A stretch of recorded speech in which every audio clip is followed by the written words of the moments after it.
భూమి తన చుట్టూ తాను తిరుగుతుందని ఎంతమందికి తెలుసు? చేయొద్దండి. భూమి తన చుట్టూ తాను తిరుగుతుంది. దీని లోపల అగ్ని ఉంది, మీకు తెలుసా? భూమి మధ్యలో కోర్ భాగంలో అగ్ని మండుతుందట.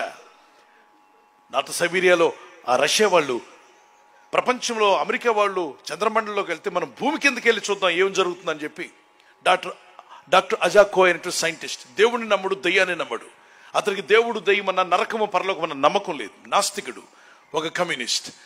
అతని ఆధ్వర్యంలో అక్కడ డ్రిల్లింగ్ జరుగుతుంది. మామూలుగా పంపు, మన వాటర్ వచ్చే డ్రిల్లింగ్ మిషన్ కాదు, అది పెద్ద చూడండి ఎన్నో అడుగులు వెడల్పు కలిగినటువంటి దాన్ని డ్రిల్ చేస్తూ ఉన్నారు.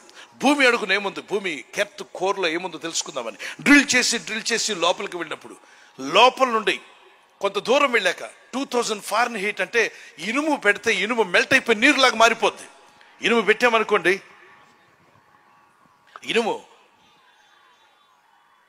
ఇనుముని ఒక స్టీల్ వస్తువుని తీసుకువెళ్ళి మనం అందులో వేస్తే, ఇలా వేసామనుకోండి నీళ్లులాగా అయిపోద్ది. అంత హీట్ ఉందట. ఎక్కడ? భూమి కిందకి వెళ్ళే కొలది. భూమి కిందకి వెళ్ళే కొలది అంత హీట్ ఉందే. ఇంత వేడుందా?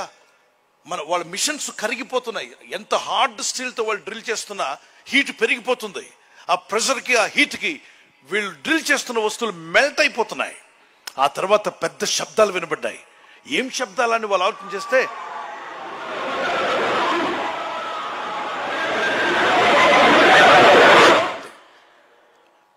ఇక తర్వాత మనం తెలుసుకుందాం. ఆ శబ్దాలు వారు వింటున్నప్పుడు, అరే ఏమిటి శబ్దాలు?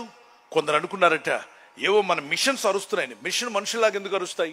కిసి సౌండ్లు వస్తాయేమో కానీ అది మెల్ట్ అయిపోయే వేడి అక్కడ అరవడం ఏంటి, అరుపులు వస్తున్నాయేంటని వాళ్ళు డ్రిల్లింగ్ మిషన్స్ అన్ని ఒక పక్కకు పెట్టి వారు రికార్డ్ చేసి ఆ శబ్దం ఏంటో వినడానికి ల్యాబొరేటరీలో కూర్చొని సైంటిస్టులు వినడానికి ప్రయత్నం చేస్తే, ఒక ప్రాంతంలో జనాలందరూ ఇల్లు కాలిపోతే ఎలా ఏడుస్తారో, ఇళ్లకు నిప్పట్టుకున్న, ఒంటికి నిప్పట్టుకున్న ఎలా అరుస్తూ కేకలేస్తారు స్త్రీ పురుషులు, అలాంటి అరుపులు, కేకలు వినబడుతున్నాయి. ఒరే బాబు ఇదేంట్రా ఇంత కేకలేస్తున్నారు, అసలే మనుషులు ఎలా వెళ్తారు? అక్కడ ఇనుమే కరిగిపోయేంత హీట్లో మనిషి ఎలా ఉంటాడు? ఎందుకంటే ఈ మనుషుడు దేవుడిని నమ్మడు, పరలోకాన్ని నమ్మడు, నరకాన్ని నమ్మడు, అలాగే ఆత్మలున్నాయని నమ్మడు. అలాంటి వాడికి పెద్ద సమస్య ఏర్పడింది. అతను ఆధ్వర్యంలో అతను నాయకుడిగా ఉంటున్నాడు కాబట్టి అందరూ అడిగారు, అయ్యా ఏమై ఉంటుంది?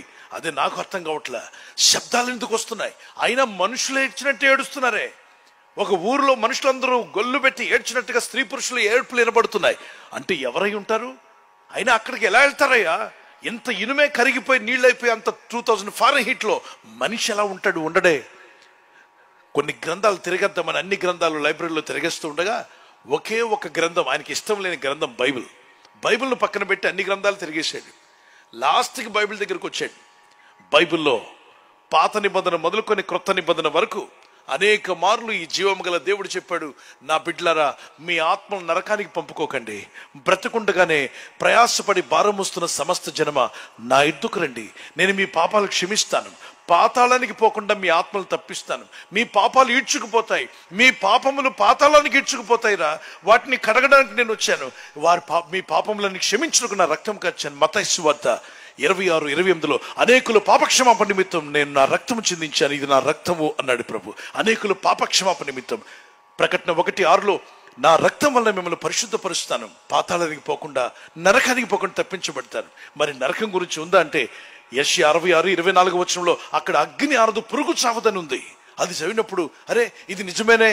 ఈ డాక్టర్ అజాకో, ఈ యొక్క సైంటిస్ట్, ఈ నాస్తికుడు అంటున్నాడు ఇది నిజమేనే. అక్కడ ఏడ్పును పండ్లు కొరకటి ఉండను. మత్తయి సువార్త 13:43, 41, 42, 43 అక్కడ ఏడ్పును పండ్లు కొరకటి ఉండు. అరే ఏడుస్తున్నారు నిజమేనే. మత్తయి సువార్త 25:41 అవి దెయ్యాల కొరకు చేసింది నరకం, మనుషుల కోసం కాదు. మరి మనుషులు ఎందుకు వెళ్తున్నారు? దెయ్యాల పనులు చేస్తున్నారు, దెయ్య పనులు చేస్తున్నారు. ఎక్కడండి మనుషులు దెయ్య పనులు ఏం చేశారు? అక్రమం, దెయ్యాల పనులు, అన్యాయం, అవినీతి కార్యాలు, అంధకార క్రియలు, మోసం చేయడం, చంపడం, నరహత్య చేయడం, పొరుగు వారిని తిరస్కరిస్తేనే పాపం అని బైబిల్ చెప్తుంది. ఒక వ్యక్తిని నిలబడితే హెపో అన్నావు అనుకో, పాపం అది. ఆ మాట పాపం చేసినట్టే. పొరుగు వారిని తిరస్కరించకూడదు నువ్వు. అతను కూడా దేవుని చేత కలుగు చేయబడిన వాడు, వాడికి వేలు ముద్ర ఇచ్చిన వాడు, పైన ఉన్నవాడు.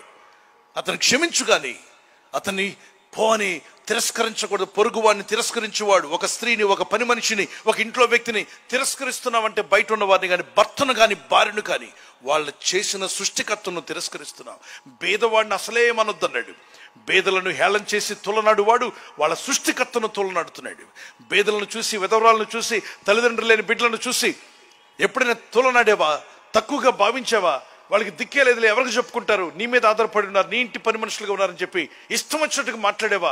వాళ్లకు వేలుముద్ర ఇచ్చినోడికి కోపం వస్తుందంట. ఆ వ్యక్తి ఎవరి దగ్గర ఏడవలేడు, దిక్కులేదు కాబట్టి ఇంటికి వెళ్ళి దుఃఖపడి ఏడిస్తే, వెధవరాలు ఏడిస్తే రాత్రికి నాకు కోపం వస్తున్నాడు బైబిల్, ఈ దేవుడు బైబిల్ దేవుడు. నీ వలన వెధవరాలు బాధ పెట్టబడి ఆమె తన ఇంటికి పోయి ఏడ్చిందా, నీ దేవుడైన యెహోవాకు కోపం వచ్చును, ఆయన కోపం ఎవడు ఆపలేడు అన్నాడు. కొన్ని రోగాలు మనకి ఎందుకు వస్తాయి అర్థం కాదు. డయాగ్నోస్ చేస్తే కనబడవు.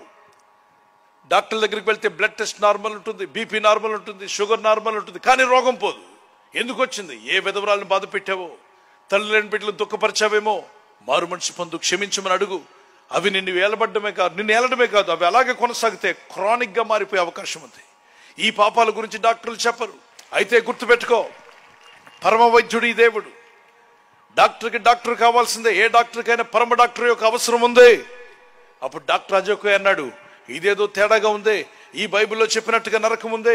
ప్రకటన గ్రంథం 20 వచనంలో జీవగ్రంథమందు ఎవని పేరైన రాసి ఉండకపోతే వారు అగ్ని గంధకములతో మండుచున్న గుండంలో పాలు పొందుతారని రాసింది. ప్రకటన 21:8 వచనంలో రాసింది, అసహ్యులు, పిరికివారు, ప్రభుని నమ్మడానికి పిరికితనం ఎందుకు?